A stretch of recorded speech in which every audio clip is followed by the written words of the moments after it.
गणपति बप्पा मोरया, मंगल मूर्ति मोरया। अरे गणेश चतुर्थी तो कल है, तुम लोगों ने आज मूर्ति क्यों लाई? अरे चंचलानी अंकल, गणेश चतुर्थी तो कल है, लेकिन कल सुबह जाते ये शाड़ू मिट्टी की मूर्ति नहीं मिलती, इसीलिए आज ही जाकर हम मूर्ति ले आए। अभी सोसाइटी में मंडप की तैयारी करना भी बाकी है। चलो चलो जल्दी जल्दी हाथ बटाओ।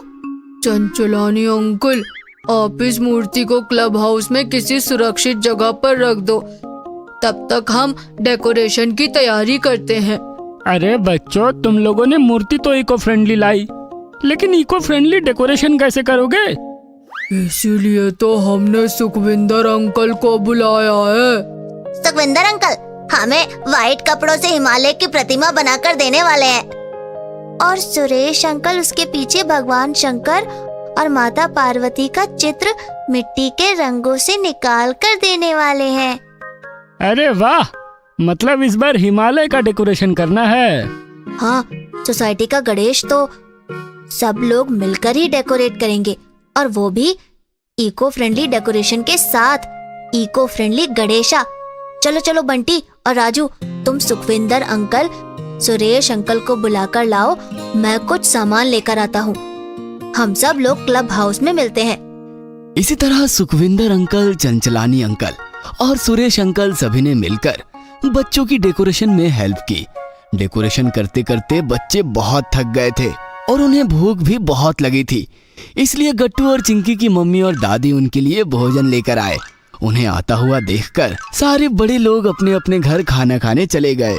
चलो बच्चों, जल्दी से कुछ खा लो, बहुत थक गए होंगे ना तुम लोग। हाँ मम्मी, बहुत भूख लगी है। मुझे तो पता ही था तुम लोग डेकोरेशन के चक्कर में खाना भूल जाओगे, इसीलिए मैं टिफिन लेकर यहाँ आ गई। अब डेकोरेशन रहने दो, पहले खाना खा लो। माँ जी, मैं चलती हूँ, आप बच्चों के साथ रुको, मैं घर के डेकोरेशन को देखती हूँ। ठीक है बेटा, ठीक है। सभी बच्चे खाना खाने के लिए बैठ गए। खाना भी हो गया और डेकोरेशन करते करते बच्चे वहीं क्लब हाउस में सो गए थे। रात भी हो गई थी, इसलिए दादी ने भी रजाई डालकर बच्चों को वहीं अच्छे से सुला दिया और वो भी वहीं सो गई। तभी पीछे से एक आवाज आई, गट्टू चिंकी, अरे उठो उठो, जल्दी उठो, देखो तुमसे मिलने कौन आया है। कौन है? मुझे सोने दो। हाँ गणेशा? हाँ, मैं हूँ तुम्हारा दोस्त गणेशा। अरे गट्टू जल्दी उठ, खुद गणेश जी हमसे मिलने आए हैं। गणेशा, आप हमें मिलने? हाँ, तुम बच्चों की भक्ति भाव और पर्यावरण के प्रति प्रेम देखकर मैं बहुत आनंदित हो गया और इसलिए तुमसे मिलने यहाँ आ गया। मांगो, तुम्हें जो मांगना है मांगो। मम्मी कहती है भगवान से कुछ नहीं मांगते, बस उनकी भक्ति भाव से पूजा करते हैं और अपने कर्मों पर विश्वास करते हैं। मैं तुम्हारे इस इनोसेंस को देखकर और खुश हो गया, इसलिए मैं तुम सबको आशीर्वाद देता हूँ कि तुम पढ़ाई में हमेशा अव्वल आओगे और तुम्हें कभी भी कोई परेशानी नहीं होगी। ऐसा कहते ही भगवान गणेश जी वहां से गायब हो गए और गट्टू और चिंकी को अपने आप पर विश्वास ही नहीं हो रहा था, इसलिए बार बार अपनी आंखों को पोंछते हुए वो एक दूसरे को पूछने लगे, क्या तुझे भी वही दिखा जो मुझे दिखा? तुम्हें भी गणेश जी दिखाई दिए? अभी अभी सचमुच गणेश जी यहाँ थे। गट्टू और चिंकी एक दूसरे से पूछ ही रहे थे, तभी अचानक पापा क्लब हाउस में आए और कहने लगे, चलो बच्चों, सुबह हो गई, जल्दी से घर जाकर तैयारी करो और फिर से क्लब हाउस आना। हाँ, फिर हम गणेश जी की स्थापना करेंगे। दादी जी, आपको पता है यहाँ अभी गणेश जी आए थे और उन्होंने हमें आशीर्वाद भी दिया।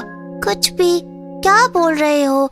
गट्टू चिंकी, गणेश जी तो मूर्ति में होते हैं, वो सचमुच में कैसे आ सकते हैं? अरे हाँ, गणेश जी सचमुच में नहीं आ सकते। गट्टू और चिंकी के बातों पर किसी ने भी विश्वास नहीं किया। सभी लोग तैयारी करने के लिए अपने अपने घर चले गए। तब तक सभी बड़े लोगों ने मिलकर बचा कुचा डेकोरेशन पूरा कर लिया। सारे लाइट्स लगा दिए गए। सारे लोग स्थापना के लिए तैयार होकर आ गए। अब बारी थी आरती की। ओम जय जय जगदीश हरे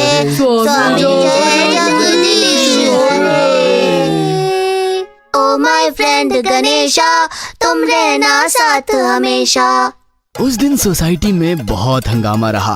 बैंड बाजा पर गट्टू चिंकी और उसके सारे दोस्त बहुत नाचे। दूसरे दिन सोसाइटी में नींबू चम्मच कंपटीशन अरेंज किया हुआ था। फिर क्या था, गट्टू चिंकी, हरी, बंटी और पिंकी सारे लोग निकल पड़े अपना चम्मच और नींबू लेकर। On your mark, get set go.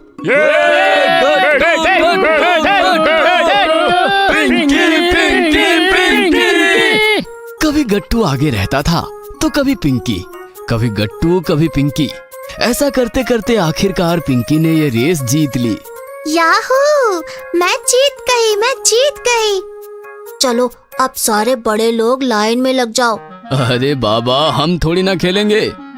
चलो शुरू हो जाओ। शर्मा अंकल जल्दी आगे आ जाओ। सुरेश अंकल, सुखविंदर अंकल, पापा आओ ना जल्दी। अरे हाँ बच्चों, रुको, आ रहे हैं। फिर क्या था, सभी लोगों ने मिलकर नींबू चम्मच कंपटीशन का बहुत आनंद लिया और जैसे तैसे अपने नींबू को बचाते हुए सुखविंदर अंकल इस कंपटीशन में फर्स्ट आ गए और अपने पंजाबी तड़के का डांस करने लगे। ओए मैं जीत गया, ओए होए होए होए होए होए जीत गया। उन्हें नाचता हुआ देखकर सारे बच्चे भी उनके साथ नाचने लगे।